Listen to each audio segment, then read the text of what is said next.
শিল্পকলা একাডেমিতে নবনিযুক্ত মহাপরিচালক, নাট্য নির্দেশক ও শিক্ষক অধ্যাপক ডক্টর সৈয়দ জামিল আহমেদ বলেছেন, ইসলামের সঙ্গে সাংস্কৃতিক চর্চার কোনো বিরোধ নেই। বিকেলে জাতীয় চিত্রশালা মিলনায়তনে সংবাদ সম্মেলনে তিনি এই মন্তব্য করেন। জামিল আহমেদ বলেন, শিল্পকলা একাডেমিকে দুর্নীতিমুক্ত, স্বচ্ছ ও জবাবদিহিতামূলক হিসেবে গড়ে তোলা হবে। আর্থিক স্বচ্ছতা নিশ্চিতকরণে ব্যয় বিভাজন ওয়েবসাইটে প্রকাশ করা হবে।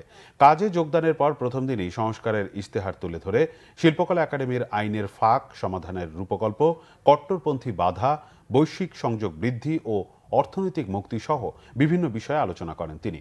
এ সময় তিনি শিল্পকলা একাডেমিতে দুর্নীতির অসৎ প্রক্রিয়া অনুসন্ধান, দুর্নীতির কারণ চিহ্নিত ও নিশ্চিহ্ন করতে পদক্ষেপ নেওয়ার কথাও বলেন। মুক্ত সাংস্কৃতিক চর্চায় সকল প্রকার কট্টরপন্থী, অসহিষ্ণু মতদার্শিক ও ধর্মীয় বাধা, প্রতিবন্ধকতা অপসারণ ও মোকাবেলা করতে হবে।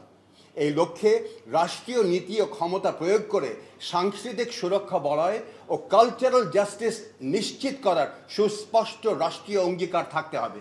রাষ্ট্রীয় ক্ষমতা ও সরকারি যথেচ্ছাচারমূলক ইচ্ছা পূরণের তল্পিবাহক প্রতিষ্ঠানে পর্যবেসিত হবার দুষ্ট চক্র থেকে শিল্পকলা একাডেমিকে বের করে আনা এই মুহূর্তে সবচেয়ে বেশি জরুরি।